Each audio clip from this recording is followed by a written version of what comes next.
Hey guys, tonight we begin with trauma and healing. Those quiet experiences the mind creates when the day finally lets go.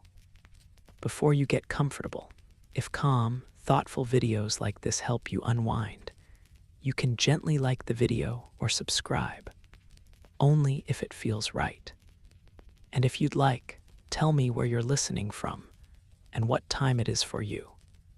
Now dim the lights, let the room soften, and slowly drift with me through the quiet psychology of trauma and healing.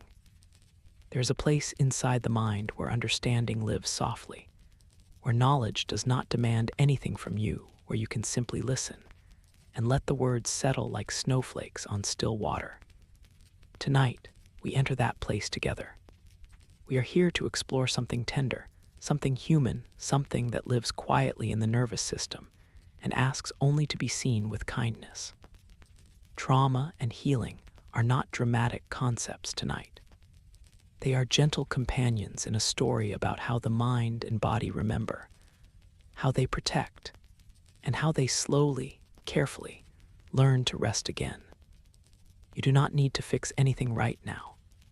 You do not need to understand everything all at once. The only invitation here is to breathe, to soften, to let your thoughts drift through these ideas like clouds moving across a calm sky. Psychology, when whispered slowly, becomes less about diagnosis and more about recognition. It becomes a mirror held up gently, showing you that what you feel is not strange, not broken, but deeply, quietly human. Trauma, in its truest form, is not a word meant to frighten. It is simply the name we give to moments when life moves faster than the mind can process, when something overwhelming enters the system and leaves an imprint. That imprint is not a scar in the way we often imagine. It is more like a memory written in a language the body understands better than words. And healing is the slow, patient process of translating that language back into safety. Tonight, there is no urgency. There is no test at the end. There is only this quiet space where you can rest while learning, where your nervous system can begin to recognize that it is safe to be still. The facts we explore will arrive softly, one at a time, like stars appearing as the sky darkens. And if you fall asleep before the end, that is exactly as it should be. Sleep itself is a kind of healing. Rest itself is a kind of return. So let your shoulders drop just a little. Let your jaw unclench if it has been holding tension. Let your breath move in and out without effort, the way it knows how to do when you stop trying to control it. We are going to move slowly through the psychology of trauma and healing, and along the way, you may notice something shifting inside you, a quiet permission to simply be, without needing to perform recovery or rush toward wholeness. The nervous system is listening, even now. It is always listening. And tonight, we speak to it in the language it understands best, the language of safety, of slowness, of gentle repetition. This is not a lecture. This is a lullaby for the parts of you that have been working so hard to keep you safe. This is a bedtime story for the mind that has been vigilant for so long. And so we begin, not with answers, but with presence. Not with solutions, but with understanding. The psychology of trauma is not about what is wrong with you. It is about what happened to you and how brilliantly your system adapted to survive it. The psychology of healing is not about erasing the past.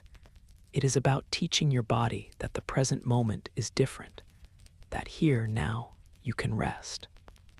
Let that sink in slowly, the way warmth spreads through your hands when you hold something warm. You are safe enough to learn. You are safe enough to soften. And as we drift deeper into this exploration, you may find that understanding itself becomes a kind of comfort, a quiet companion that says, yes, this makes sense. Yes, you make sense. As we drift deeper, we come to the question that lives at the center of all this. What is trauma, truly, when we strip away the clinical weight and let it simply be what it is? Trauma is not a judgment. It is not a label that defines you or limits you. It is, At its quietest, a moment when the nervous system encountered something too fast, too overwhelming, too much for it to process in real time. And so it did what all living systems do when faced with more than they can hold. It adapted. It stored the experience in a different way, a way that allowed you to keep moving forward even when parts of you were still trying to catch up. Psychologists describe trauma as an experience that exceeds the mind's capacity to integrate it into the ongoing narrative of self. But in softer terms, it is simply this: something happened that was bigger than your ability to make sense of it in that moment. And because the mind is protective, because it wants you to survive, it filed that experience away in a place W. Here it would not overwhelm you every single second. The body, too, participated in this filing system. It held tension, it adjusted breathing patterns, it prepared itself to respond if that overwhelming moment ever appeared again. This is not dysfunction, this is intelligence. The nervous system is designed to prioritize survival above all else, and in moments of trauma, it does exactly that. It says, I will remember this. I will prepare for this. I will make sure you are ready if it happens again. And so the memory of that moment does not always live in words or clear images. Sometimes it lives in the way your heart races when you hear a certain sound. Sometimes it lives in the way your body tenses when someone stands too close. Sometimes it lives in the dream you cannot quite remember, but that leaves you feeling heavy when you wake. Trauma is not stored the way other memories are stored. It bypasses the part of the brain that organizes experiences into neat, linear stories. Instead, it moves into the limbic system, the ancient, wordless part of the brain that governs emotion and survival. This is why trauma can feel so confusing. You might not remember all the details of what happened, but your body remembers. Your nervous system remembers. And it responds as if the past is still present, because in its language, in its biology, it is. But here is the gentle truth beneath all of this. The nervous system is not trying to hurt you when it reacts this way. It is trying to protect you. Every quickened heartbeat, every surge of anxiety, every moment of freeze or numbness is the system saying, I am keeping you safe. It does not yet know that the danger has passed. It has not yet received the message that you are here now, in this moment, and that this moment is different. Trauma, then, is not something you carry because you are weak. It is something you carry because you survived. And survival, at the nervous system level, is an extraordinary feat. It means that even when life became too much, even when the mind could not process what was happening, your body found a way to keep you breathing, keep you moving, keep you here. That is not something to pathologize. That is something to honor quietly, with the same tenderness you would offer to a child who has been afraid. Brain, in its protective wisdom, also has a way of dimming certain memories to shield you from their full intensity. This is called dissociation, though the word sounds colder than the experience. Dissociation is simply the mind's way of stepping back when something is too painful to stay present for. It is like turning down the volume on a sound that is too loud, or looking away from a light that is too bright. It is not avoidance in the way we might judge it. It is survival in the way the body understands it. And sometimes, trauma is not one overwhelming moment, but many small moments that accumulate over time. This is called complex trauma, and it is just as valid, just as real. It is the slow erosion of safety, the repeated experiences of not being seen or protected or held in the way a nervous system needs to feel secure. The body responds to this kind of trauma, too, by staying alert, by expecting danger, by never quite letting itself relax into trust. None of this means you are broken. None of this means you are beyond healing. It simply means that your system learned to survive in an environment that required vigilance. And now, perhaps, you are in a different environment. Perhaps, slowly, the nervous system can begin to learn something new. It can begin to learn that vigilance is no longer necessary every moment of every day. It can begin to learn that rest is possible, that softness is possible, that safety, even if it arrives quietly and in small doses, is real. This is where healing begins, not in the erasure of what happened, but in the slow, patient re-education of the nervous system.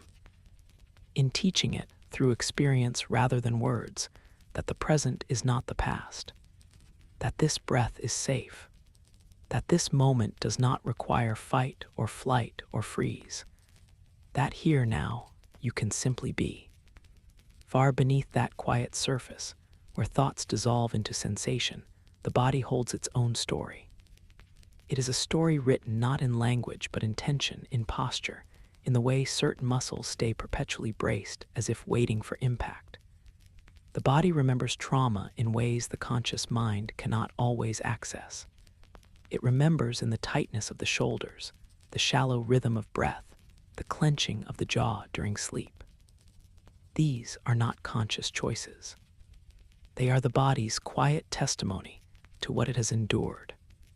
Psychologists call this somatic memory that lives in the soma, the body itself. Unlike cognitive memory, which can be recalled and examined, somatic memory is felt. It is the sensation of unease that arrives without a clear reason. It is the way your stomach tightens when you enter a room that reminds you, then faintly, of a place where you once felt unsafe. It is the way your body reacts before your mind has time to make sense of what is happening. This is not malfunction. This is the body doing what it was designed to do, keeping you alive by remembering what was dangerous and preparing you to respond. The body's memory is faster than thought. It has to be. In moments of true threat, there is no time to analyze, to consider, to weigh options. There is only time to act, and so the body learns patterns of response, and it holds those patterns long after the danger has passed, because it cannot always tell the difference between then and now. Trauma lives in the fascia, the connective tissue that wraps around every muscle and organ in your body. It lives in the nervous system's highways, in the pathways that carry signals from your brain to your limbs and back again. It lives in the breath, which becomes shallow and rapid when the body believes it needs to prepare for action. And it lives in the heart, which beats faster, which pumps adrenaline, which readies you to run or fight even when you are sitting perfectly still. But the body is not a trap. It is not a prison for unresolved trauma.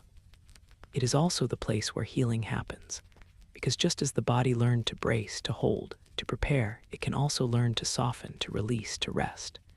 This learning is slow. It does not happen through willpower or intellectual understanding alone. It happens through experience, through small, repeated moments where the body is allowed to feel safe and nothing bad happens. Through breath that deepens without force. Through muscles that unclench, because there is finally space to do so. The body speaks in sensations, and when we learn to listen without judgment, we begin to understand its language. A tightness in the chest might be saying, "I am still protecting you." A trembling in the hands might be saying, "I am releasing something I have held for a long time." A sudden wave of exhaustion might be saying, "I am finally allowing myself to stop." These sensations are not problems to fix. They are messages to receive with gentleness. There is a concept in psychology called interoception, the ability to sense what is happening inside your own body. For many people who have experienced trauma, interoception becomes complicated. The body's signals become either overwhelming or numbed, either too loud or too quiet. Some people feel everything intensely, every flutter of the heart, every shift in temperature, every twinge of discomfort becomes magnified. Others feel very little, as if the body has turned down its volume to protect them from sensations that might be too much to bear. Both responses make sense. Both are ways the nervous system has learned to cope. and both can shift gently over time as the body begins to trust that it is safe to feel again. This shift does not require force. It requires patience. It requires creating conditions where the body can slowly, incrementally begin to notice sensations without becoming flooded by them or shutting them out entirely. One of the most profound things the body does in response to trauma is hold itself in a state of readiness. Muscles that would normally relax remain partially contracted, prepared to spring into action. The diaphragm, which governs breath, stays slightly tight, limiting the depth of each inhale.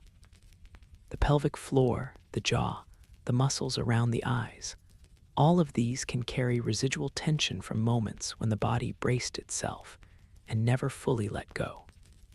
This tension is not intentional. You cannot simply decide to release it, but you can create conditions where release becomes possible.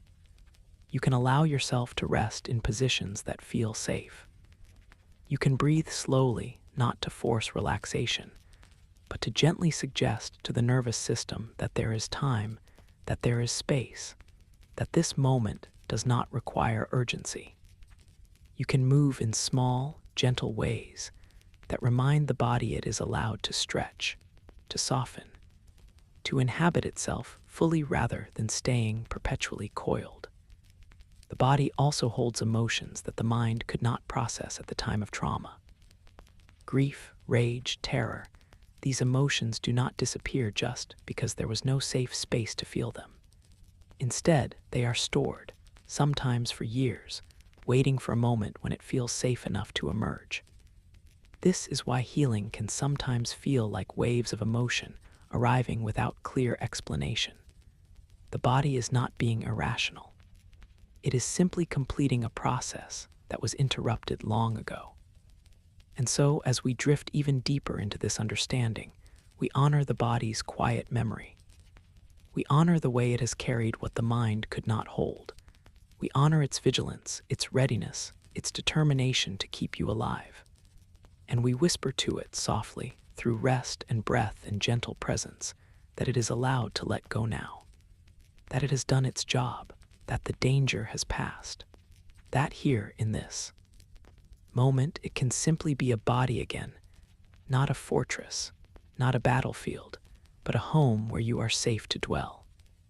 In another corner of this ancient world, deep within the architecture of the brain, there are systems older than language, older than thought, older than anything we recognize as human consciousness. These systems do not care about logic or reason. They care only about survival. And when trauma arrives, these ancient parts of the brain take over, bypassing the thinking mind entirely and activating responses that have kept living beings alive for millions of years. The first of these responses is fight. When the brain perceives a threat, it floods the body with adrenaline and cortisol, sharpening focus, increasing strength, preparing every muscle to engage. This is not aggression for its own sake. This is the body believing in that moment that survival depends on confrontation, on pushing back, on making itself bigger and more formidable than the danger it faces. Some people who experience trauma find themselves reacting with anger, with defensiveness, with an intensity that feels disproportionate to the present moment. This is not a character flaw. This is the brain doing what it was designed to do. The second response is flight. When fight is not an option, when the threat is too large or too powerful, the brain shifts strategies. It redirects all that energy into escape. The heart races, the breath quickens, the legs are flooded with the impulse to run. And even now, long after the original danger, some people find themselves constantly moving, constantly busy, constantly searching for the next thing, the next task, the next distraction. This, too, is not restlessness for its own sake. This is the nervous system, still running from something it believes is behind it. The third response is freeze. When neither fight nor flight is possible, when escape is blocked and confrontation would be deadly, the nervous system makes a different choice. It shuts down, movement stops, breath becomes shallow. The mind may go blank, or time may seem to stretch and distort.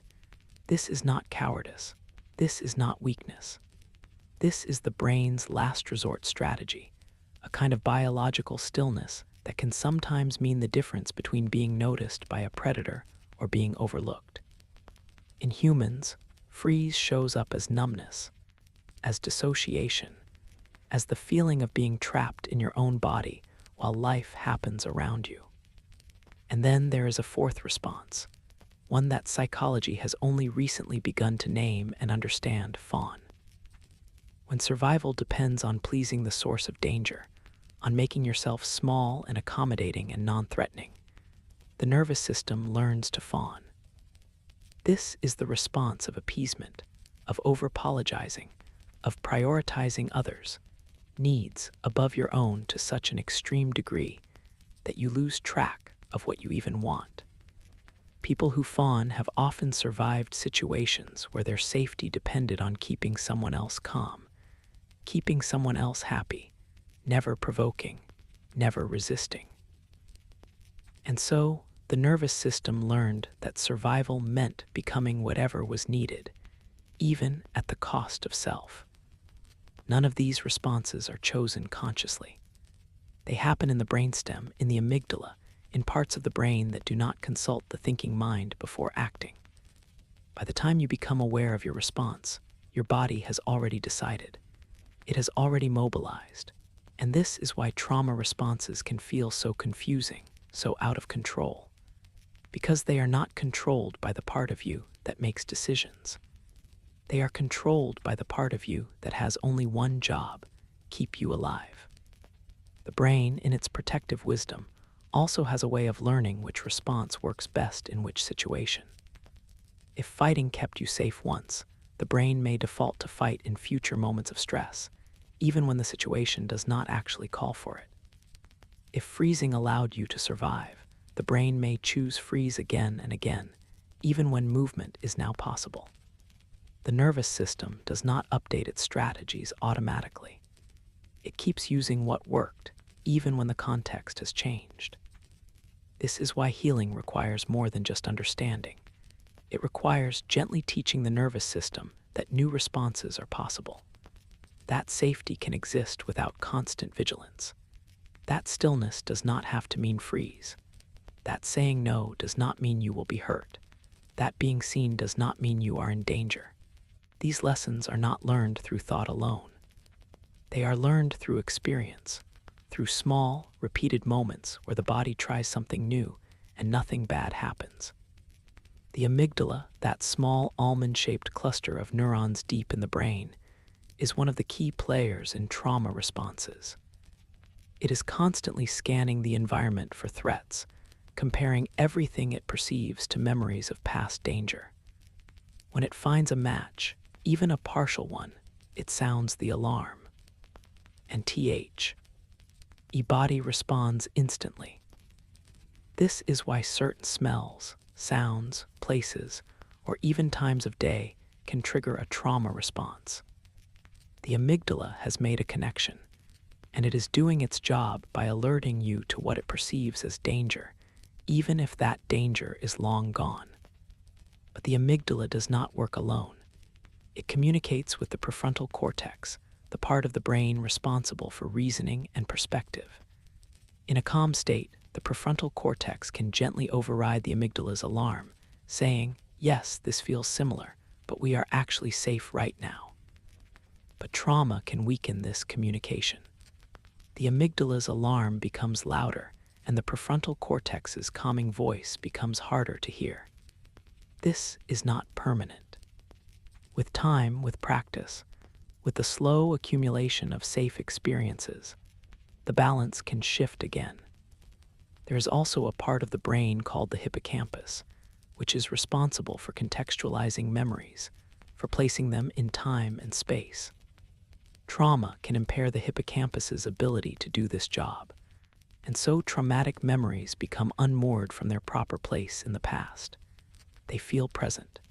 They feel immediate. They feel as if they are happening now, even when they are not. This is why flashbacks can be so disorienting. The brain is not distinguishing between then and now, because the part of the brain that makes that distinction has been overwhelmed. Healing involves helping the hippocampus reclaim its role. It involves gently reminding the brain, through grounding and presence, that this is now, not then. That you are here, not there. That the danger has passed. This reminder does not happen once. It happens many times in many small moments until the brain begins to integrate the memory properly, until it can finally say, yes, that happened, but it is over. And so the brain, ancient and protective, slowly learns that it can rest, that it does not have to stay in fight, flight, freeze, or fawn every moment of every day. That safety is not just the absence of threat, but the presence of calm, of connection, of moments where nothing is demanded and nothing is at stake. The brain learns this the same way it learned to protect you, through repetition, through experience, through the quiet accumulation of moments that say, you are safe, you are safe, you are safe. And so the story continues, gently unfolding into the realm of emotional triggers, those sudden surges of feeling that seem to arrive from nowhere, that pull you into intensity without warning or permission. Triggers are often misunderstood. They are seen as weaknesses, as overreactions, as things to be ashamed of. But in the quiet language of the nervous system, triggers are simply signals. They are the body's way of saying, I recognize this, I remember this, I am preparing you to respond. A trigger is a reminder, a sensory cue that connects the present moment to a past experience of danger or overwhelm. It can be a sound, a smell, a tone of voice, a particular kind of lighting, or even a phrase someone says in passing. The trigger itself is neutral. It is not inherently dangerous, but because it resembles something from a traumatic memory, the nervous system reacts as if the danger is present again. This is not irrationality. This is the brain doing exactly what it evolved to do, recognizing patterns and preparing you to survive them. When a trigger activates, the body responds immediately. The heart rate increases, breathing becomes shallow, muscles tense. The mind may flood with anxiety, anger, or dread, or it may go blank, shutting down to protect itself from overwhelm. These responses happen faster than conscious thought. By the time you realize you have been triggered, your body is already deep into its survival response. Understanding this can bring a certain softness to the experience. It allows you to see the trigger not as a personal failing, but as a biological event. Your nervous system is not betraying you. It is trying to protect you based on the information it has. And the information it has is that this smell, this sound, this situation once meant danger. It does not yet know that the context has changed. It is simply following the map it created long ago, trying to keep you safe. The challenge with triggers is that they often feel disproportionate to the present moment. You might find yourself overwhelmed by a feeling of panic in a situation that others perceive as completely safe. This dissonance can be confusing, even distressing. You might wonder why you cannot just calm down, why you cannot just think your way out of the response. But the nervous system does not operate on logic. It operates on association. And once an association has been made between a sensory cue and a traumatic memory, that connection persists until the nervous system is gently taught something new. Healing does not mean eliminating triggers entirely. It means changing your relationship to them. It means learning to reckon.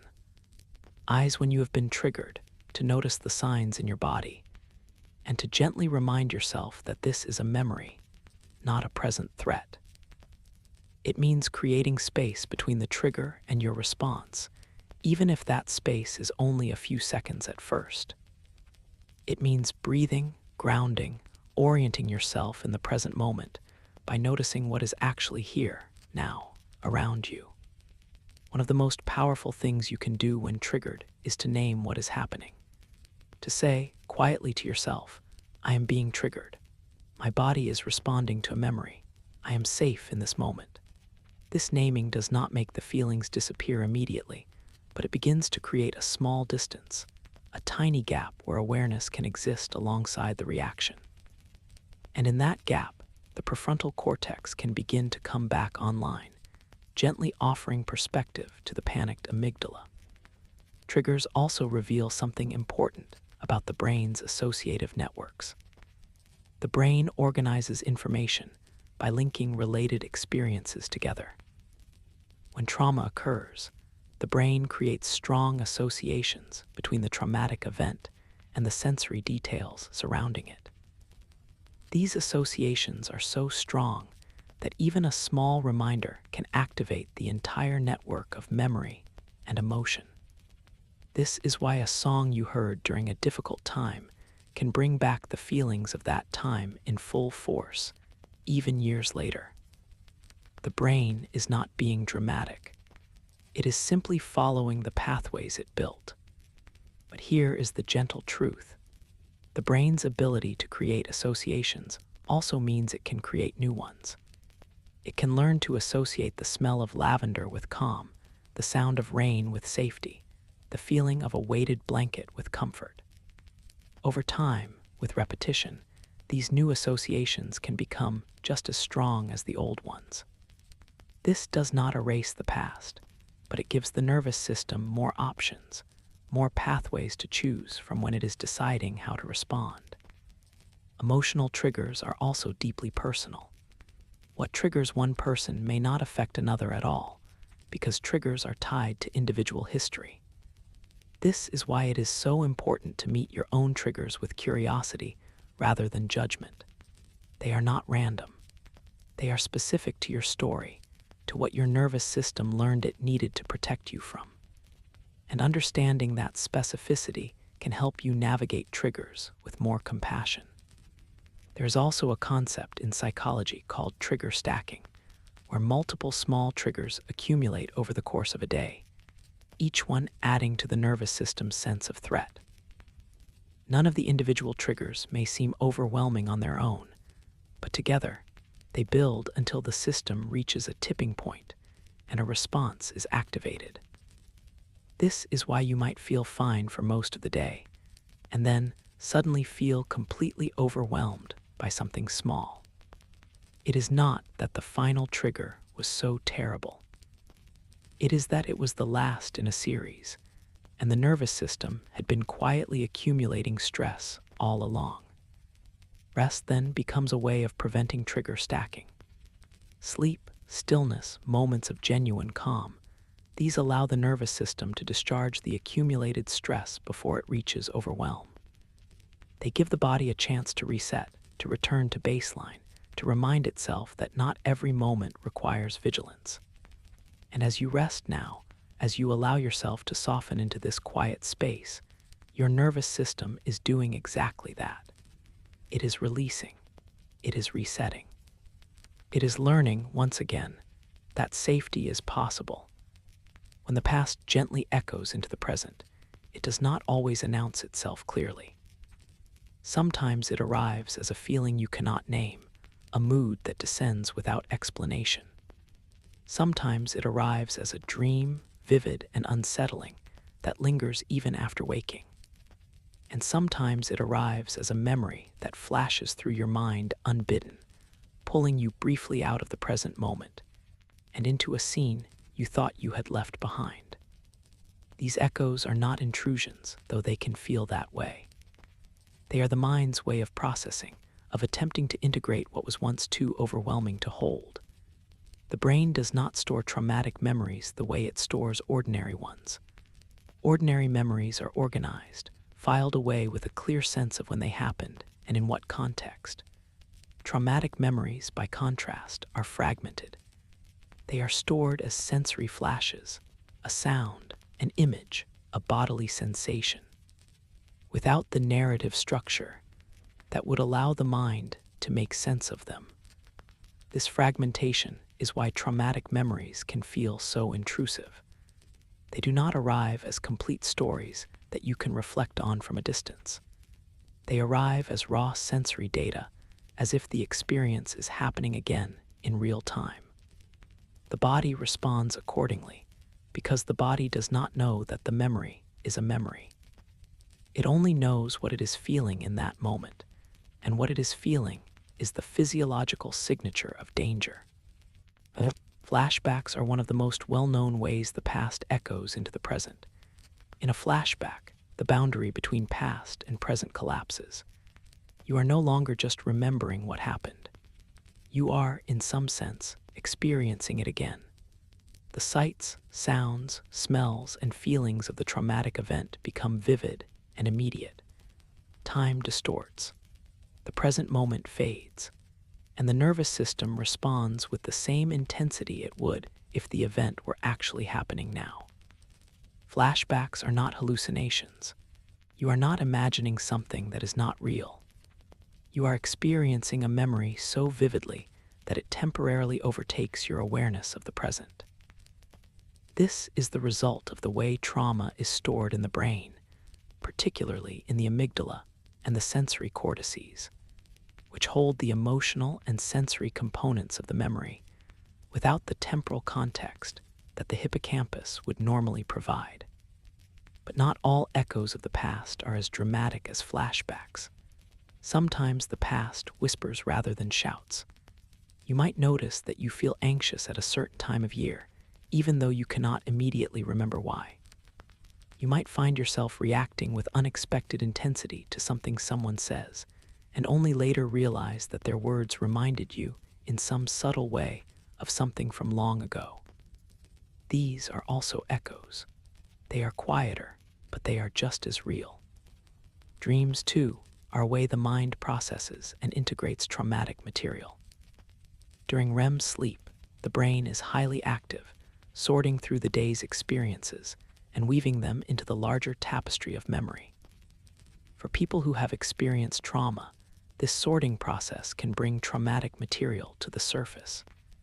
You might dream about the event itself, or you might dream about something symbolic, something that carries the emotional weight of the trauma without replicating it directly.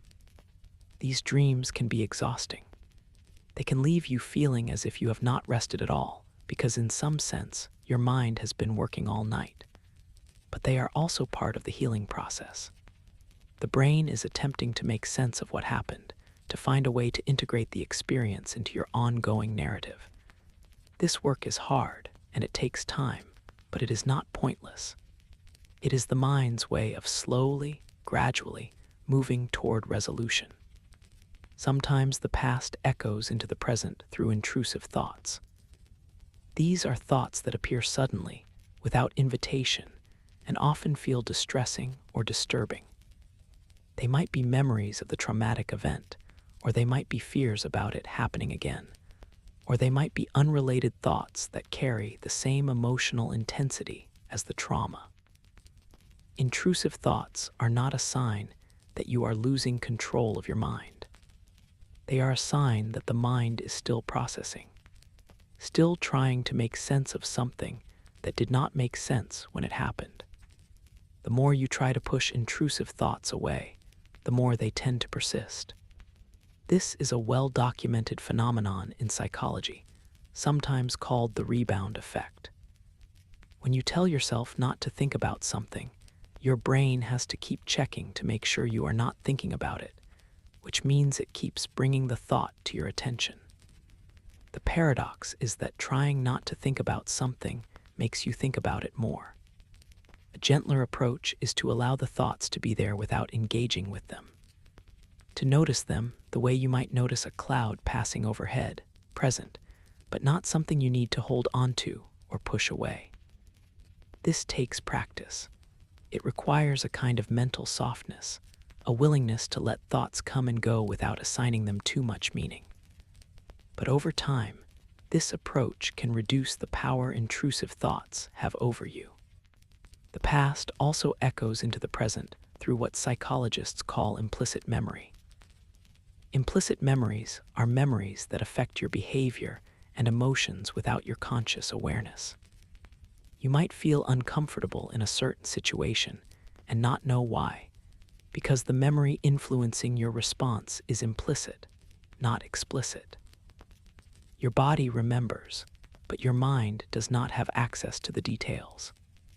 This can be deeply confusing because you are reacting to something you cannot see, something that feels invisible but is undeniably there. Healing involves making implicit memories more explicit, bringing them into conscious awareness where they can be examined, understood, and integrated.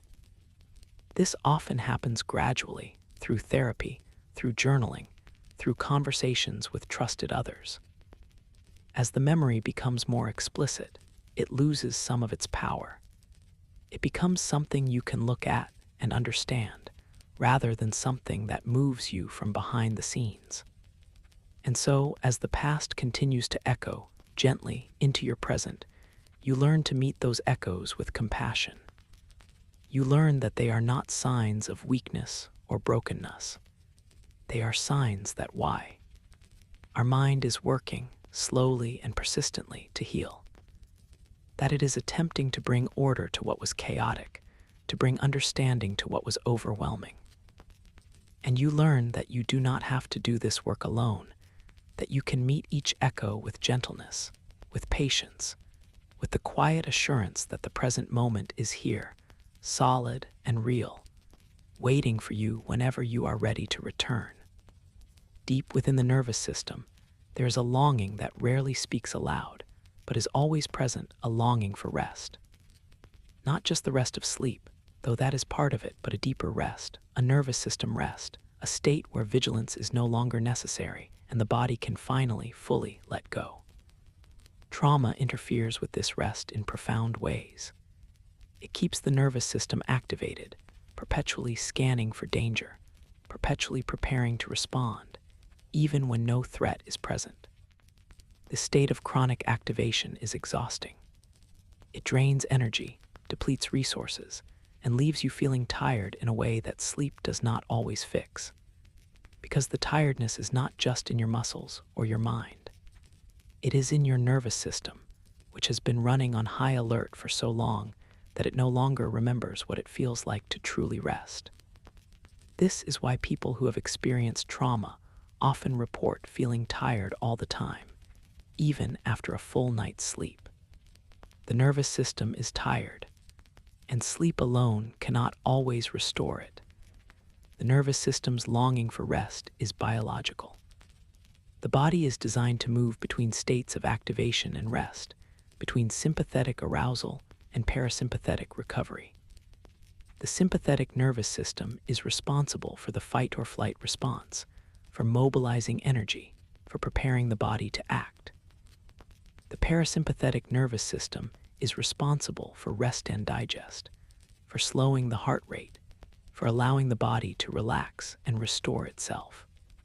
In a healthy, balanced system, these two branches work together, alternating as needed. But trauma disrupts this balance. The sympathetic nervous system stays activated, and the parasympathetic system struggles to come online. Even when you are lying down, even when you are trying to relax, the body remains in a state of alert. The heart rate stays elevated, the breath stays shallow, the muscles stay tense, and the mind continues to scan, to worry, to prepare for the next thing, because the nervous system has learned that letting go might mean being caught off guard. This is where the concept of nervous system regulation becomes important.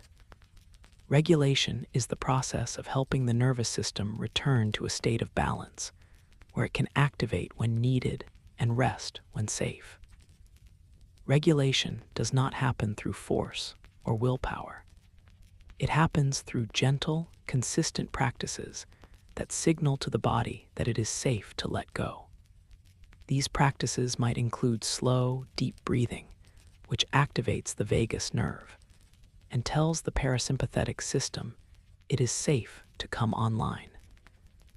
They might include gentle movement, which helps discharge excess energy without triggering further activation.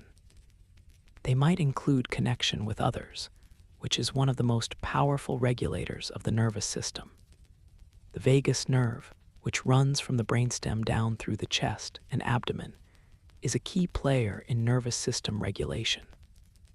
It is the primary pathway of the parasympathetic nervous system, and it communicates constantly between the brain and the body, sending signals about whether it is safe to rest or necessary to stay alert. When the vagus nerve is functioning well, it helps the body return to calm after a stressful event. But trauma can impair vagal tone, making it harder for the body to shift out of activation and into rest.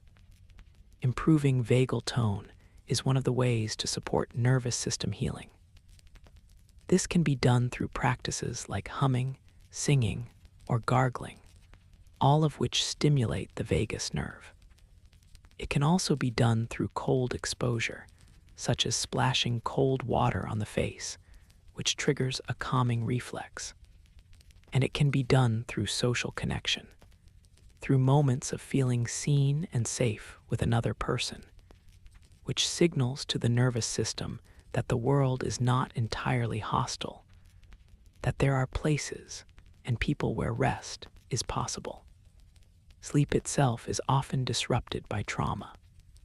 The body is supposed to feel safest at night in rest, but for many people with trauma, night is when the nervous system is most alert. This is because sleep requires a level of vulnerability, a letting go of conscious control that the traumatized nervous system perceives as dangerous. And so sleep becomes difficult. You might struggle to fall asleep, your mind racing with thoughts and worries. Or you might fall asleep, but wake frequently, your body jolting itself awake as if checking to make sure you are still safe. Nightmares are another way trauma disrupts sleep. The mind is processing traumatic material during REM sleep, and this processing can manifest as vivid, frightening dreams. Waking from a nightmare, your heart pounding and your body flooded with adrenaline, makes it even harder to fall back asleep. The nervous system is now fully activated, and convincing it to calm down enough to rest again can feel impossible. Creating a sense of safety around sleep is one of the most important things you can do to support nervous system healing. This might mean making your sleeping environment as calm and comforting as possible. Soft lighting, comfortable temperature, familiar sounds. It might mean developing a bedtime routine that signals to your body that it is time to wind down, that the day is over and rest is coming. It might mean practicing relaxation techniques before bed, such as progressive muscle relaxation or guided imagery, which help the body begin to shift into a parasympathetic state. The nervous system also longs for rest during waking hours. It longs for moments where nothing is demanded, where there is no task to complete, no problem to solve, no danger to navigate. These moments are rare in modern life, which is fast-paced and constantly stimulating, but they are essential for nervous system recovery.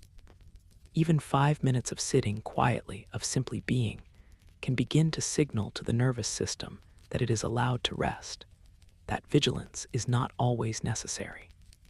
This longing for rest is not laziness. It is not weakness. It is the body's deep biological need to recover, to restore, to return to balance. And meeting that need, gently and without judgment, is one of the most compassionate things you can do for yourself. You are not resting because you are giving up. You are resting because rest is how the nervous system heals. Rest is how the body learns that it is safe. Rest is how you slowly, patiently teach your system that the danger has passed, and that here now, it can finally let go. As we drift even further into this quiet understanding, we come to the beginning of healing, and that beginning is safety. Not the kind of safety that means nothing bad will ever happen again, because that is not a promise anyone can make. But the kind of safety that means, in this moment, right now, you are not in danger. your body is allowed to relax. Your nervous system is allowed to let go of its vigilance, even if just for a little while. Safety is the foundation of all trauma healing. Without it, no other healing work can take root. This is because the brain is organized hierarchically. The most primitive, survival-focused parts of the brain are always checking for safety first. If those parts detect threat, they take over, and the higher functions, the parts responsible for connection, for learning, for growth, go offline. You cannot process trauma while your nervous system believes you are still in danger. You cannot integrate memories while your body is braced for impact. You cannot heal while you are in survival mode. This is why so much of trauma therapy is focused on establishing a sense of safety. It is not rushing into the traumatic memories themselves. It is not forcing you to confront what happened before you are ready.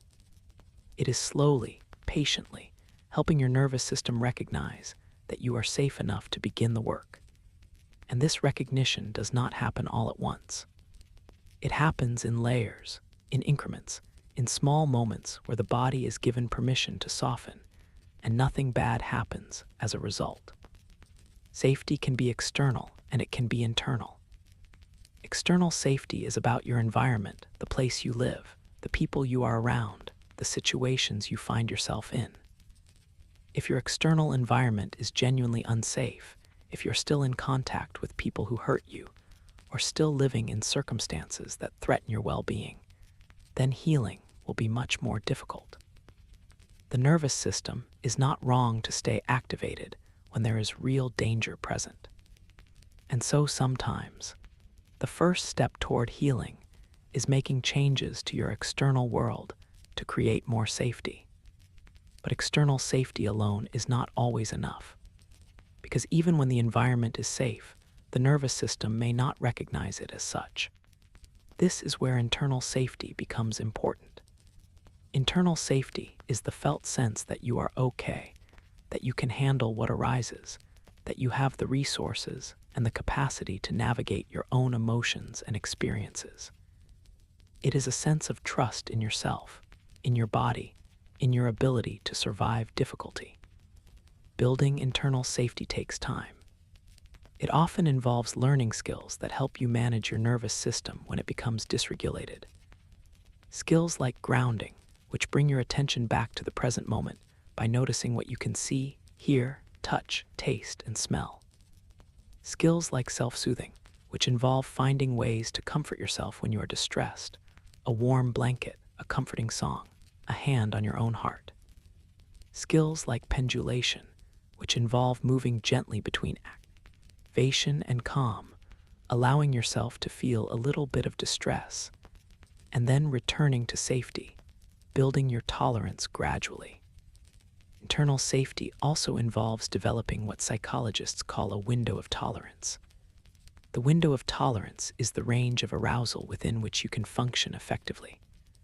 When you are within your window, you can think clearly, feel your emotions without being overwhelmed, and respond to the world in a flexible, adaptive way. But trauma narrows the window of tolerance. You become either easily overwhelmed, flooding into hyperarousal, or you shut down, dropping into hyperarousal. Learning to widen your window again is a core part of trauma healing. One of the most powerful sources of safety is connection with others. Human beings are social creatures. Our nervous systems are designed to co-regulate, to calm down in the presence of other calm nervous systems. This is why being around someone who feels safe can help you feel safe, even if nothing about the external situation has changed. Their calm becomes your calm. Their regulated state helps regulate yours. This is not weakness. This is biology. We are wired for connection, and we heal in connection. But trauma often disrupts the ability to connect. If the people who were supposed to keep you safe were the ones who hurt you, then connection itself becomes complicated. You might long for closeness, but also fear it. You might want to trust, but find it almost impossible. This is one of the cruelest effects of trauma. It damages the very thing that could help you heal. And so part of healing is slowly, carefully, learning to trust again, to let others in, to allow yourself to be seen and held by someone who will not hurt you. Safety is also about predictability. The nervous system feels safer when it knows what to expect. Routine, structure, and consistency all help signal to the brain that the world is stable, that there are patterns it can rely on. This is why creating small, manageable routines can be so supportive during trauma recovery. Not rigid schedules that feel restrictive, but gentle rhythms that give the day a sense of order and the nervous system a sense of grounding. And safety is about agency, about feeling that you have some control over your life and your choices. Trauma often involves a loss of agency, a sense that you are powerless, that things are happening to you and you cannot stop them. Restoring agency, even in small ways, is deeply healing. It might be as simple as choosing what you eat for breakfast, or deciding when to go to bed, or saying no to something you do not want to do. These small acts of self-determination remind the nervous system that you are not helpless, that you do have a say, that you are the author of your own life, even if there are parts of your story you did not choose. Safety is not a destination. It is not something you achieve once and then have forever. It is a practice, a continuous process of checking in with yourself, of noticing when you feel unsafe and taking steps to restore a sense of security. And sometimes, safety is simply the recognition that you are doing your best, that you are here, that you are still breathing, and that is enough. That you do not have to be healed to be worthy of care. That you are allowed to rest, to soften, to let yourself be held by the quiet understanding that you are, in this moment, safe. Far beneath that quiet surface, in the most extraordinary structures of the brain, there is a capacity that once seemed impossible, the capacity to change. For a long time, science believed that the brain was fixed after childhood, that the neural pathways you developed early in life were permanent and unchangeable. But we now know this is not true. The brain is plastic. It can reorganize itself.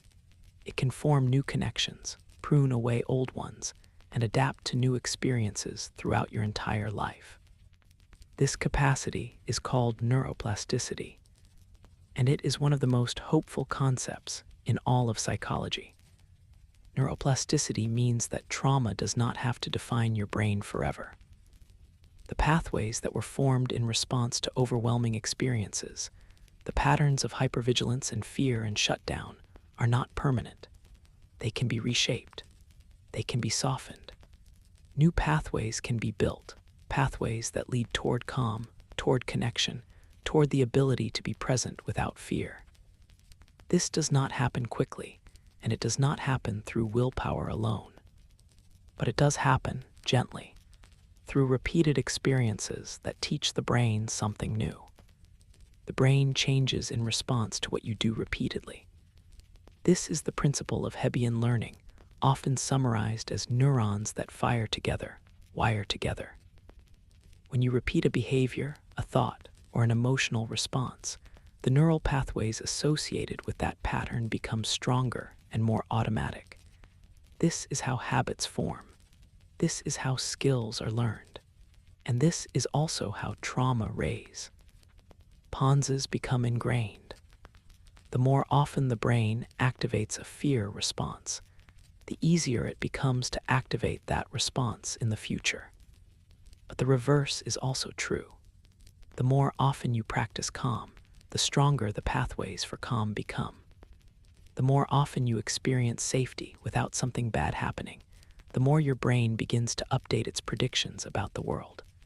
The more often you connect with others in supportive, non-threatening ways, the more your nervous system learns that connection is safe. Neuroplasticity works in both directions. It can deepen grooves of fear, but it can also carve new pathways toward healing. One of the key factors in neuroplasticity is attention. The brain changes most readily in response to experiences you pay attention to. This is why mindfulness practices can be so powerful in trauma recovery. When you bring gentle, non-judgmental awareness to your present moment experience, you are giving your brain the opportunity to notice that this moment is different from the traumatic past. You are helping your hippocampus do its job of contextualizing, of marking this experience as now rather than then. And over time, with repeated practice, this contextualizing becomes easier and more automatic. Another factor that supports neuroplasticity is novelty.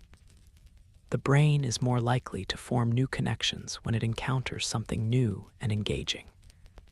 This is why trying new activities, learning new skills, and exposing yourself to new experiences can support healing. Not in a forced or overwhelming way, but gently, at a pace that feels manageable. Each new experience is an opportunity for the brain to update its models of the world, to learn that not everything is dangerous, that there is more to life than threat and survival. Repetition is essential. One positive experience is not enough to rewire a brain that has been shaped by repeated trauma. But many positive experiences, accumulated over time, can gradually shift the balance. This is why healing is often described as slow. It is not that nothing is happening. It is that neuroplastic change requires patience, consistency, and the accumulation of small moments that add up over time. The brain also changes more readily in the presence of certain neurochemicals. Dopamine, for example, plays a role in marking experiences as important and worth remembering. When you do something that feels rewarding or meaningful, your brain releases dopamine, which strengthens the neural pathways associated with that activity.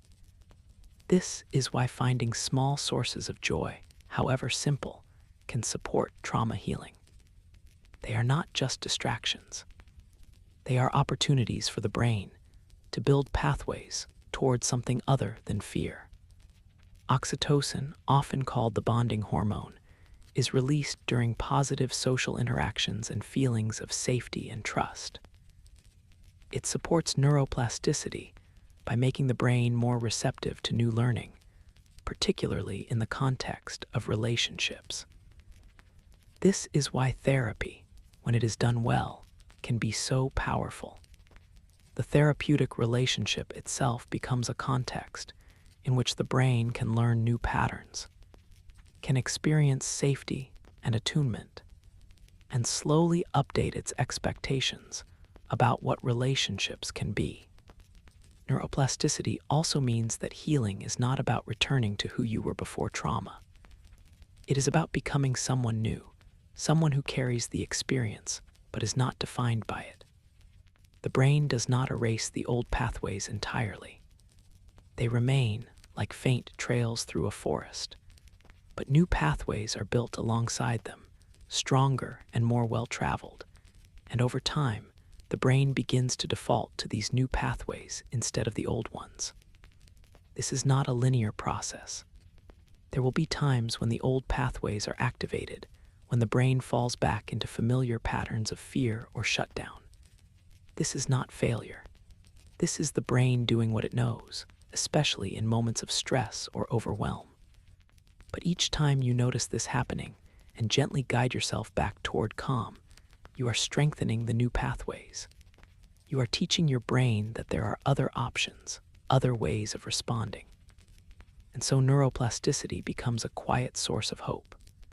Not the loud, insistent hope that demands you fix yourself quickly, but the gentle, patient hope that says change is possible. That the brain you have now is not the brain you will always have. That with time, with practice, with repeated experiences of safety and care, your nervous system can learn to rest. Your mind can learn to trust. And you can learn to inhabit your life more fully, more freely, with less fear and more presence. The brain's quiet ability to change is also your ability to change, unfolding slowly, like the softest dawn, bringing light to what was dark. In another corner of this ancient world, where the largest transformations are built from the smallest moments, we find the true nature of healing. It is not dramatic. It is not sudden. It does not arrive like a thunderclap that changes everything in an instant.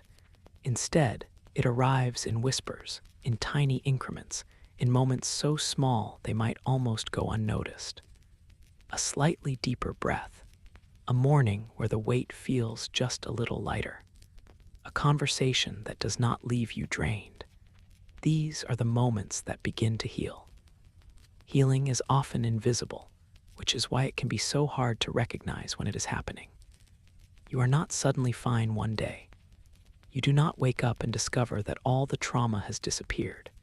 Instead, you notice that something that used to trigger you does not hit quite as hard.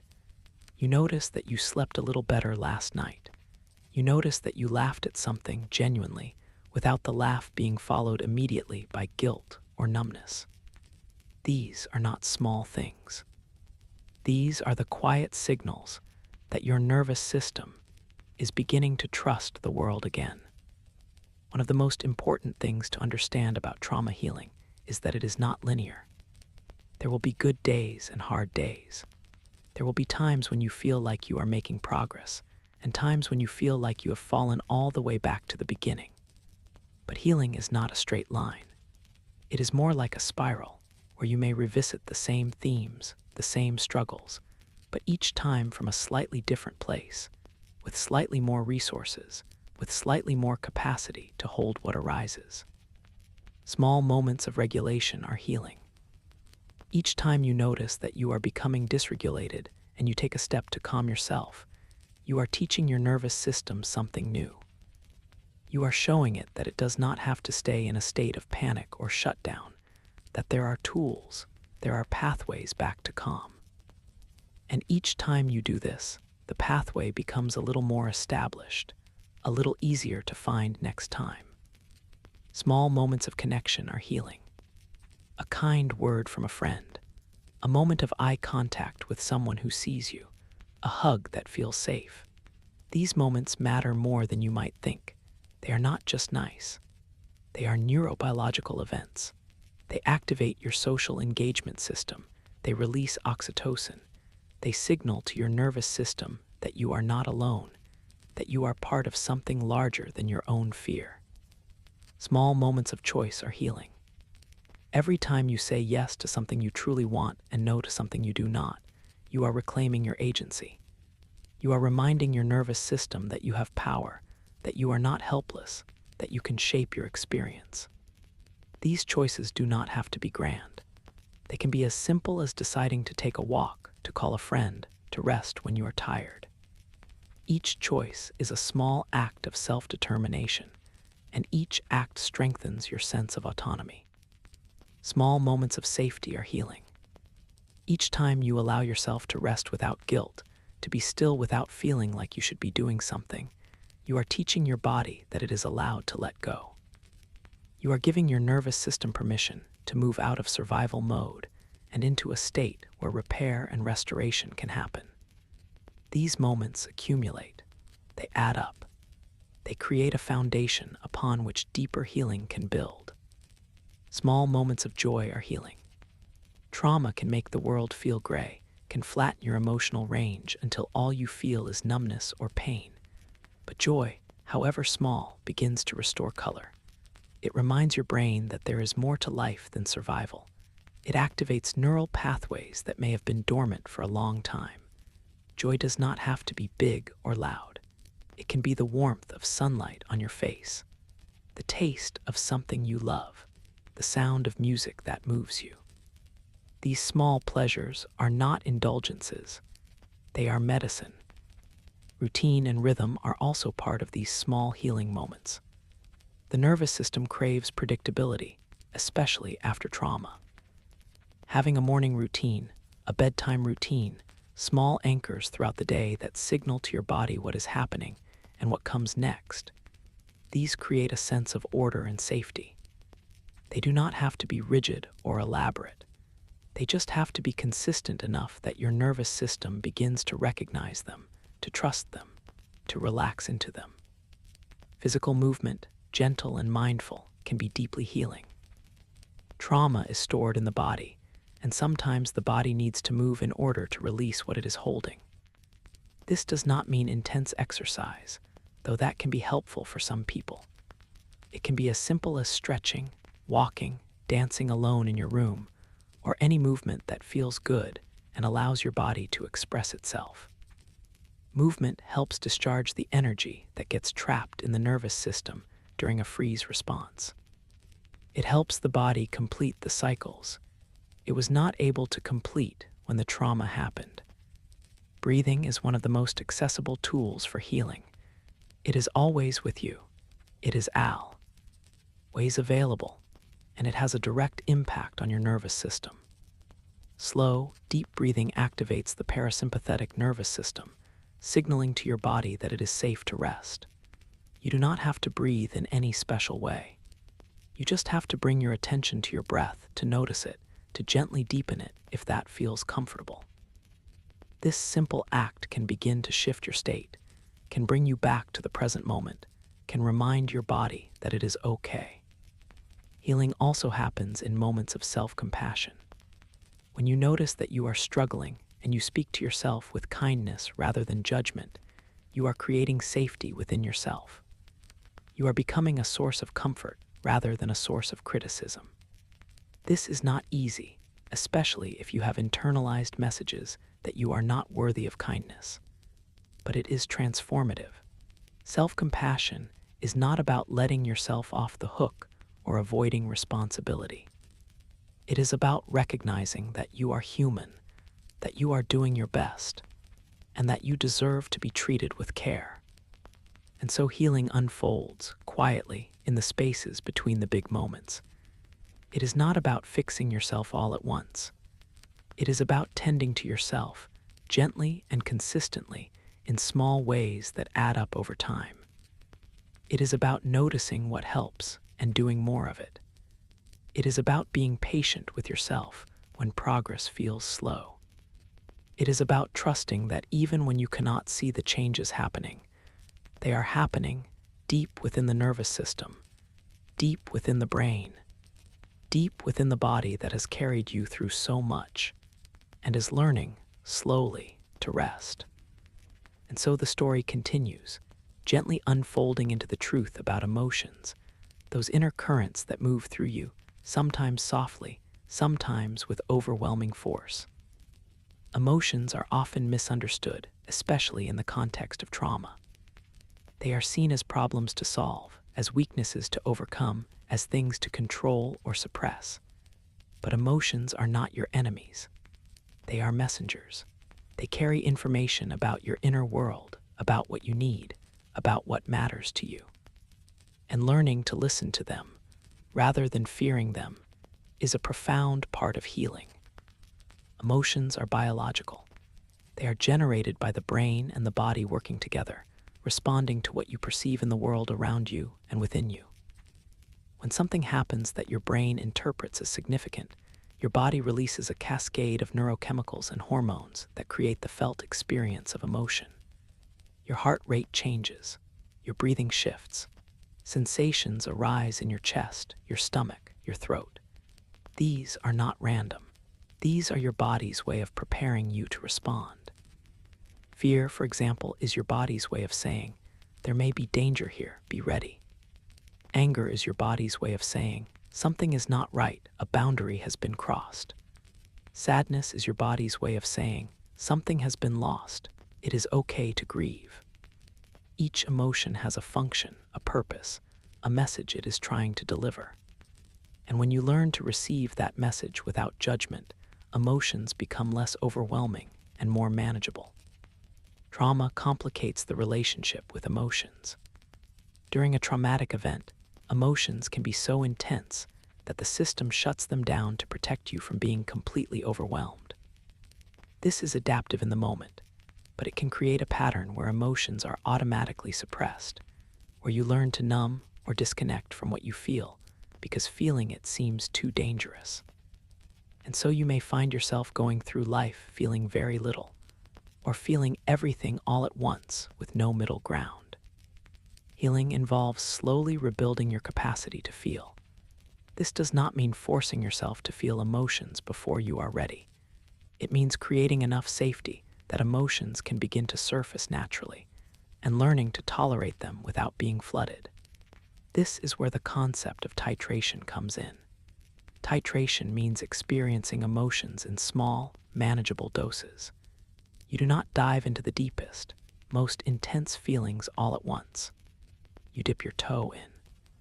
You feel a little bit, and then you return to calm. And then you try again. Emotions also carry wisdom. They tell you what is important to you, what you value, what you need. If you feel angry, it might be because something you care about has been threatened. If you feel sad, it might be because you have lost something meaningful. If you feel anxious, it might be because you are facing something uncertain and your system is trying to prepare you.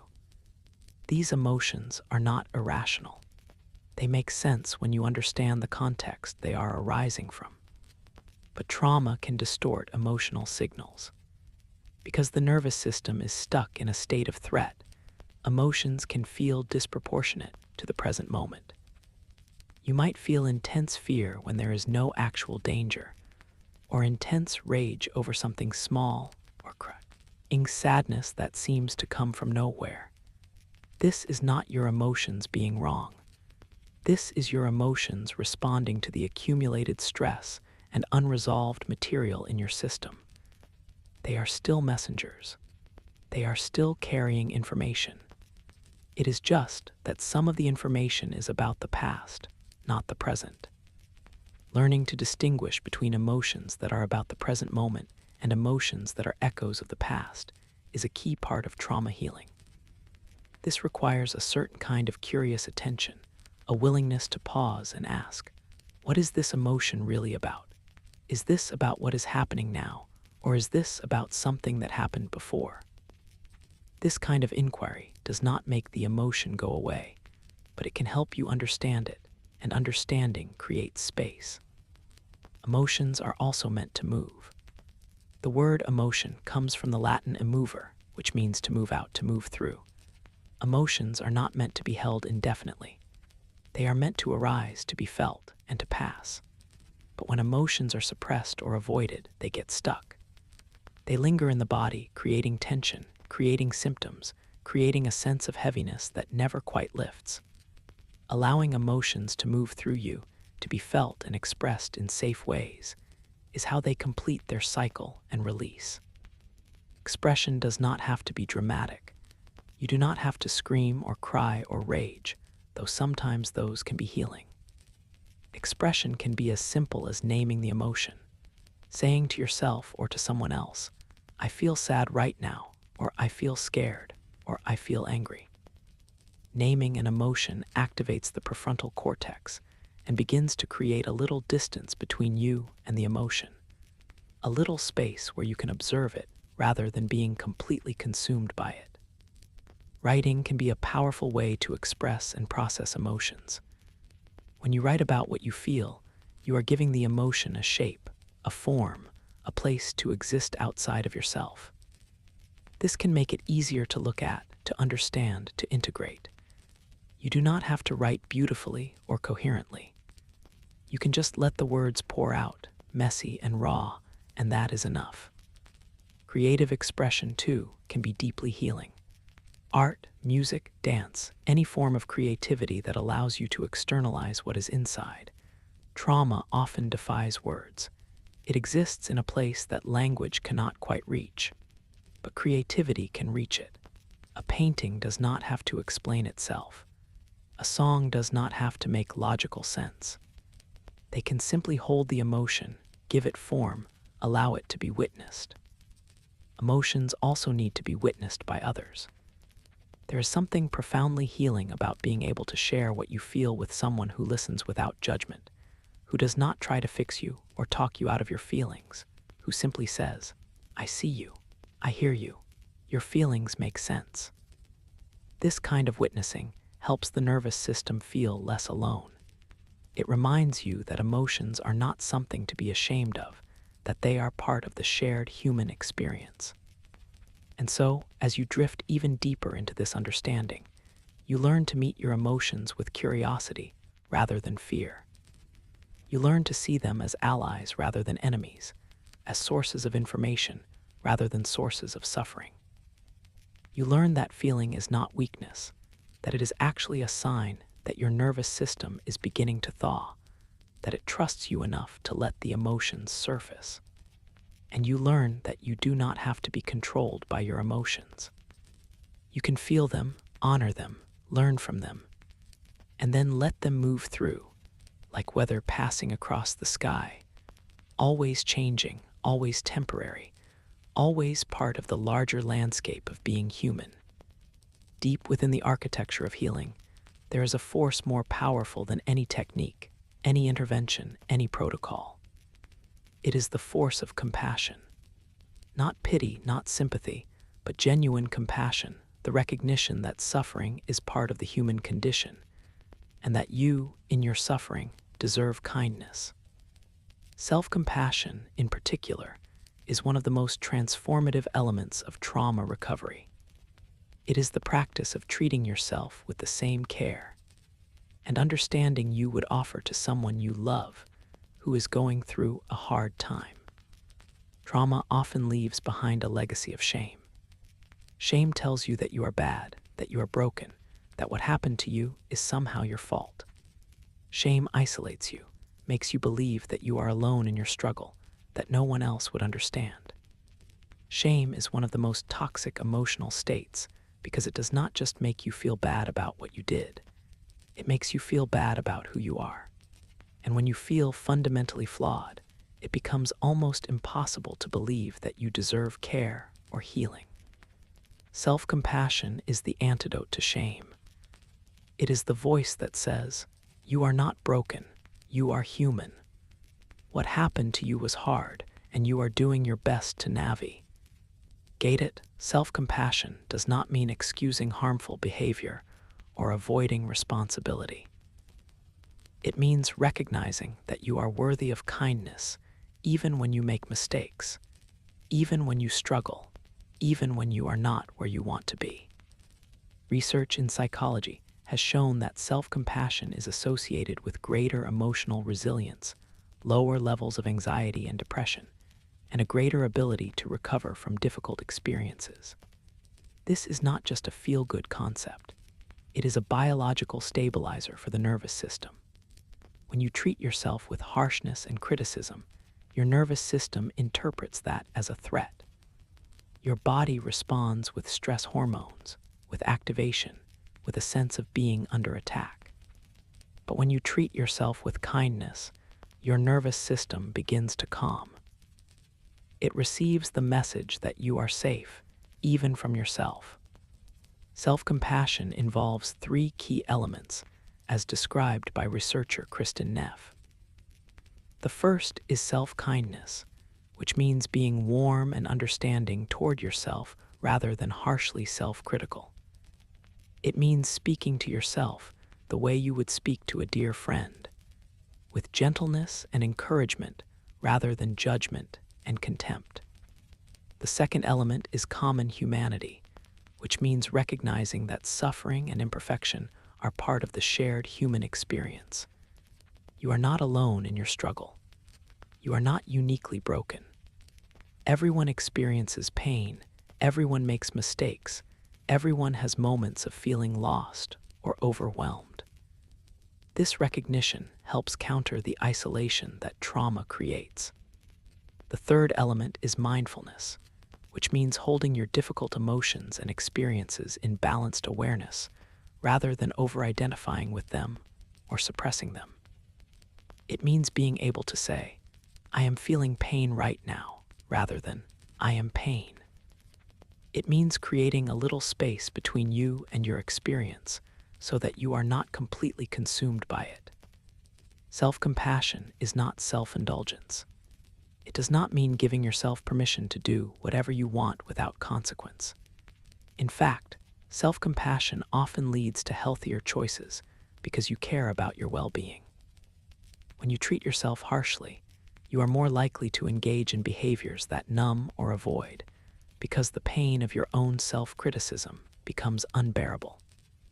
But when you treat yourself kindly, you are more likely to do things that genuinely support your healing. One simple practice of self-compassion is to place your hand on your heart, to feel the warmth and pressure there, and to speak kind words to yourself. This is really hard right now. I am doing my best. I deserve kindness.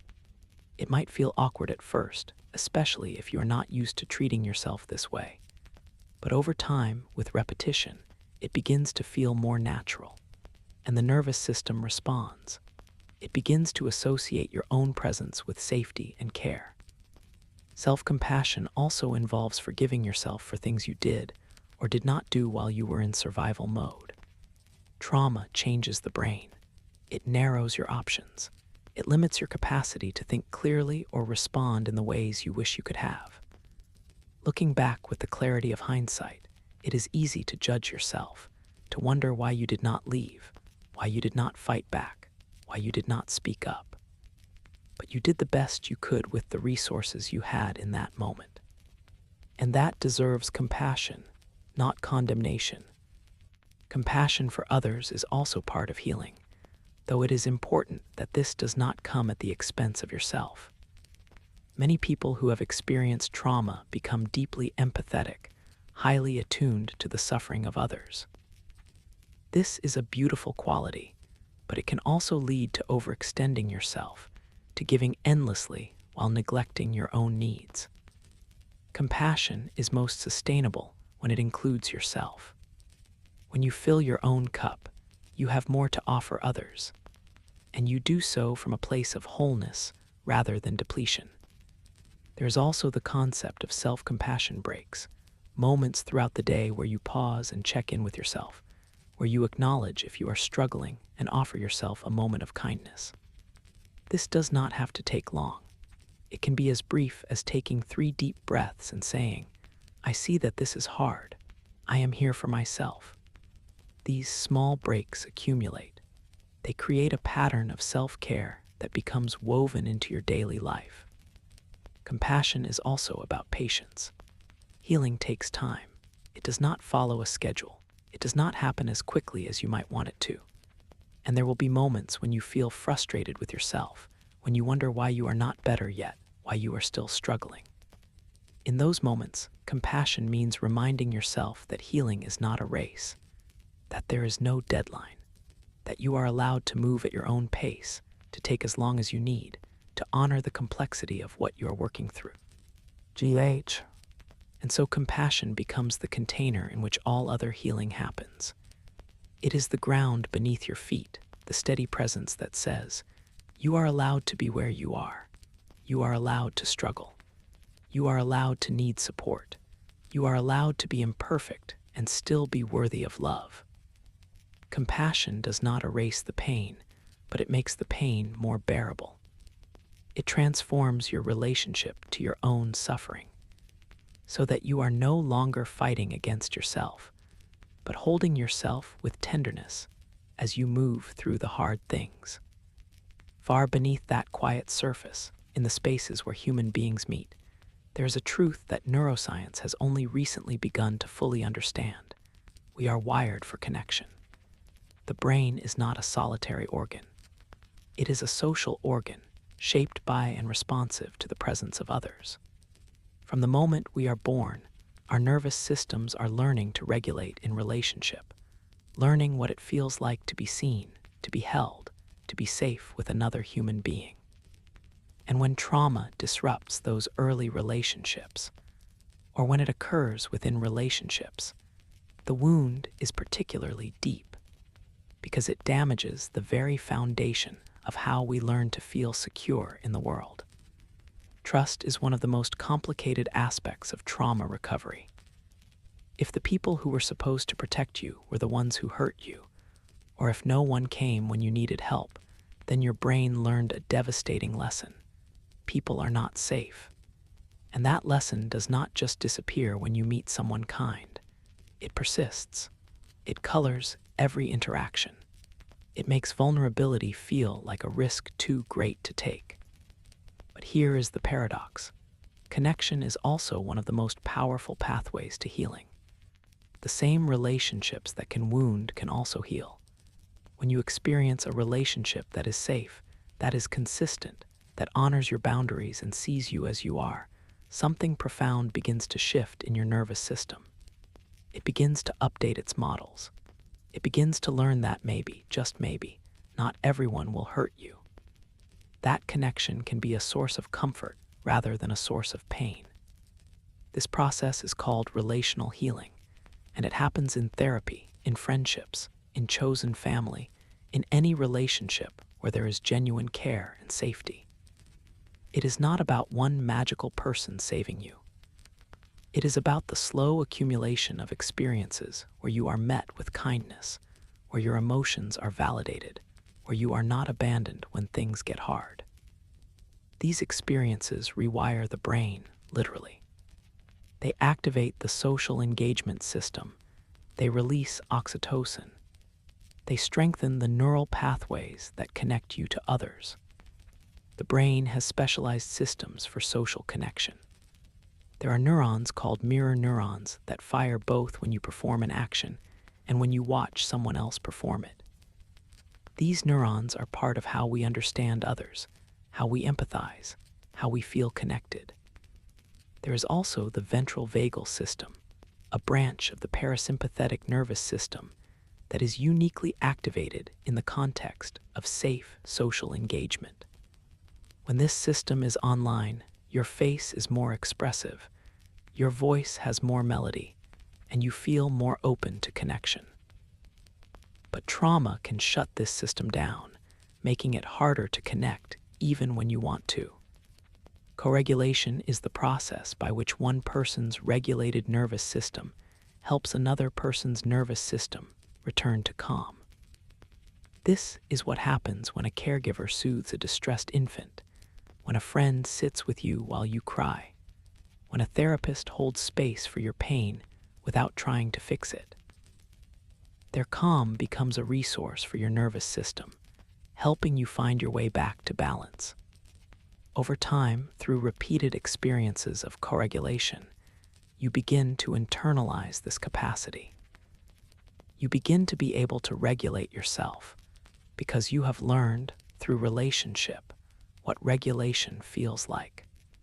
But co-regulation only works when there is safety and attunement. Attunement means that the other person is genuinely present, genuinely listening, genuinely responsive to what you need. It is not about them having all the answers or solving your problems. It is about them being with you in your experience without judgment or agenda. This kind of presence is rare, but it is also deeply healing. It tells your nervous system, at a level deeper than words, that you are not alone. Boundaries are a crucial part of safe relationships. Boundaries are not walls. They are guidelines that help you know where you end and another person begins, what is okay and what is not okay, what you need in order to feel safe and respected. Trauma often blurs boundaries, either because they were violated during the traumatic event or because you learned that having boundaries was dangerous. Learning to set boundaries, to say no, to protect your own needs, is a profound act of self-care and a sign of healing. Relationships provide opportunities for what is called corrective emotional experiences. These are moments when something happens in a relationship that contradicts the traumatic lesson you learned. For example, if you learned that expressing anger would lead to rejection, and then you express anger to someone and they stay, they listen, they do not abandon you, that is a corrective experience. It teaches your brain that the old rule does not always apply, that there are people who can handle your full range of emotions. Social support is one of the strongest predictors of resilience after trauma. People who have even one supportive relationship tend to recover better and faster than those who are isolated. This does not mean you need a large network of people.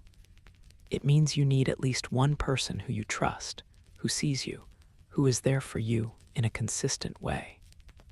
Quality matters more than quantity. But it is also important to acknowledge that not everyone has access to safe relationships, and that is not your fault. If you are in a situation where the people around you are not safe, where relationships are still sources of harm, then your healing may need to focus first on creating distance, on protecting yourself, on finding ways to connect with safer people, even if that connection is through support groups, online communities, or therapeutic relationships. And even when you do have safe relationships, trauma can make it hard to let people in. You might push people away without meaning to, test their loyalty, expect them to leave. This is not sabotage. This is your nervous system trying to protect you by keeping you from the vulnerability of connection. Healing involves slowly, gently, allowing yourself to be seen, to risk connection, to let others care about you even though it feels terrifying. Connection is not just about receiving support. It is also about giving it, about being present for others, about contributing to something larger than yourself. This sense of belonging, of being part of a community, is deeply nourishing to the nervous system. It reminds you that you matter, that your presence has value, that you are not just a burden but a person with gifts to offer. And so, as we drift even deeper, we honor the paradox that trauma happens in relationship and healing happens in relationship. We honor the courage it takes to trust again after trust has been broken. We honor the slow, patient work of letting others in, of allowing yourself to be vulnerable, of believing that connection is possible even after everything you have been through. And we honor the relationships, however few, that hold you gently as you heal, that remind you that you are not alone, that you are seen, that you are worthy of love. When the past gently echoes into the present once more, we arrive at a truth that can be both liberating and difficult. Healing does not have a finish line. There is no final destination where you arrive and declare yourself fully healed, where all the effects of trauma are erased, and you are exactly who you would have been if none of it had happened. Healing is not a before and after story. It is an ongoing process, a continual unfolding, a relationship with yourself that deepens and shifts over time. This can feel discouraging at first. The idea that you will never be done with healing might seem like a burden, like a life sentence. But there is also freedom in it. It means you do not have to measure yourself against some impossible standard of being completely fine. It means you are allowed to still be healing, still be learning, still be growing, even years after the trauma occurred. It means that having hard days does not mean you have failed. It means that healing is not about perfection. It is about becoming more yourself, more whole, more integrated. Healing is not linear, and it is also not finite. You do not heal once and then stay healed forever without any effort. Life continues to present challenges. Stress continues to activate your nervous system. Memories continue to surface. And that is okay. That is part of being human. The difference is that as you heal, you develop more resources. You have more capacity to navigate difficulty. You have more tools, more awareness, more support. You know yourself better. You know what helps and what does not. And so even when hard things happen, you are not starting from zero. You are starting from a place of greater strength. There's a concept in trauma recovery called post-traumatic growth, which describes the ways people can grow and change as a result of working through trauma. This does not mean that trauma is good or that suffering is necessary for growth. It simply means that for some people, the process of healing from trauma leads to profound shifts in perspective, values, relationships, and sense of self. People often report feeling more compassionate, more resilient, more connected to what truly matters, more appreciative of life's small beauties. These changes do not erase the pain of what happened, but they coexist with it, creating a more complex and textured sense of who you are. Healing also involves grief. Grief for what was lost, for what was taken, for who you might have been if trauma had not touched your life. This grief is valid and important. It is not something to rush through or avoid. It is part of honoring the full weight of what you have been through. And as you grieve, you make space for something new to grow. Not a replacement, not a consolation prize, but a different kind of life, shaped by your experience but not limited by it. There will be times in your healing journey when you feel like you are moving backward, when symptoms you thought were resolved return, when you feel just as lost as you did at the beginning. This is not failure. This is often a sign that you are ready to work at a deeper layer, that your system feels safe enough to bring up material that it could not handle before. Healing happens in layers, and each layer requires its own time, its own attention, its own integration. Progress is not always visible. Sometimes it is happening deep beneath the surface, in the quiet reorganization of neural pathways, in the slow thawing of a nervous system that has been frozen, in the subtle shifts in how you relate to yourself and others. You might not notice the change from day to day, but if you look back over months or years, you might be surprised by how far you have come. It is also important to recognize that healing is not just about reducing symptoms. It is about reclaiming your life, about reconnecting with joy and meaning and purpose, about discovering who you are beyond the trauma. It is about building a life worth living, a life that feels aligned with your values, a life where you are not just surviving but thriving. This does not happen all at once. It happens in small steps, in choices you make each day to honor yourself, to take care of yourself, to move toward what matters to you. Acceptance is a key part of this process. Acceptance does not mean liking what happened or being okay with it. It means acknowledging that it did happen, that it is part of your story, and that you cannot change the past. Acceptance is about releasing the struggle against reality and instead focusing your energy on what you can influence, which is how you move forward from here. It is a shift from "why did this happen to me?" to "how do I want to live now, given that this happened?" And as healing continues, you may find that your relationship to the trauma changes. It may become less central to your identity. It may become a chapter in your story rather than the entire story. It may become something you can look at from a distance, something you can speak about without being flooded, something that is part of you but does not define you. This does not happen through force. It happens through time, through processing, through integration. Healing without a finish line also means that you are allowed to ask for help, not just once, but whenever you need it. It means that going back to therapy after years away does not mean you failed. It means you are human, and humans need support. It means that needing medication, or needing accommodations, or needing extra rest does not mean you are weak. It means you are listening to what you need and honoring it. And so, as we approach the edge of sleep, we let go of the idea that healing is a destination. We embrace the truth that it is a journey, one that continues as long as you are alive, one that deepens and evolves as you do. You are not broken, you are healing, and you will continue to heal in ways seen and unseen for the rest of your life. This is not a burden. This is the nature of being a living, growing, ever-changing human being. Drifting into rest now, carrying what soothes, we come to the quiet ending of this journey through trauma and healing. You have traveled far tonight, through the landscape of the nervous system, through the architecture of memory, through the tender territory of emotions and connection. And now it is time to let all of that settle, to let it become part of you in whatever way it needs to, and to allow yourself to simply rest. Trauma is not who you are. It is something that happened to you.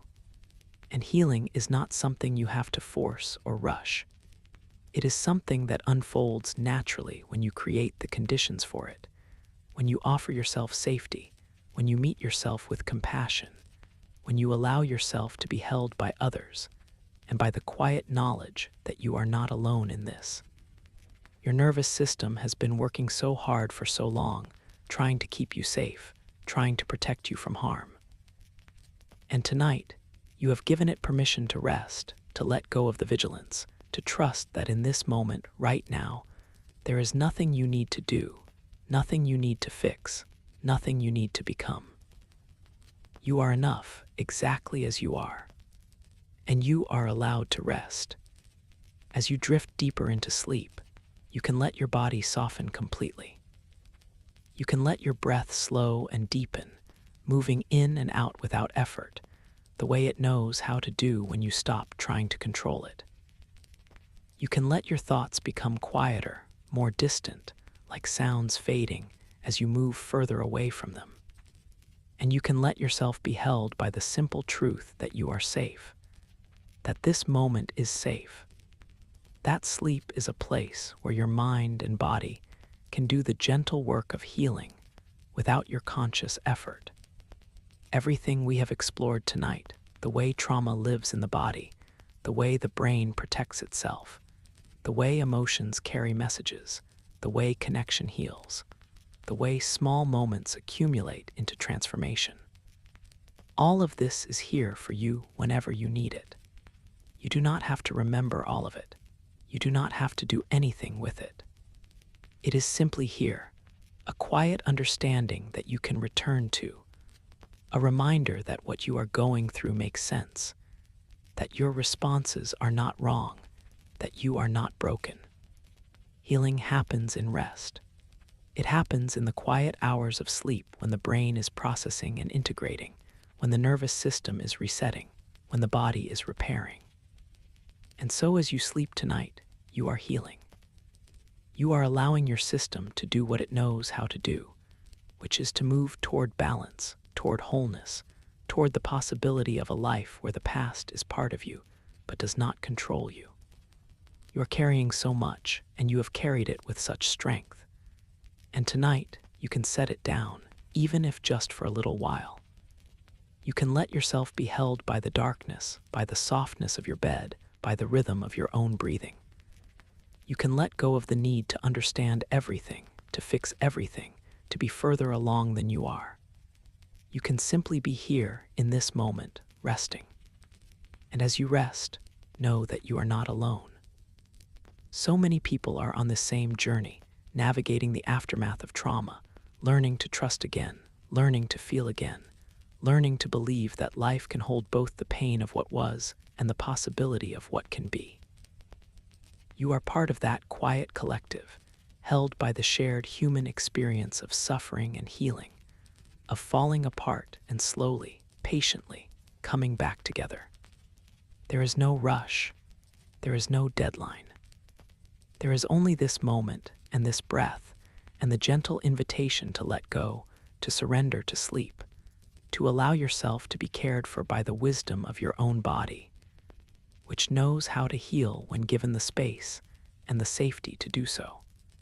And so we end where we began, in a place of quiet understanding, in a space where trauma and healing can both be held with tenderness.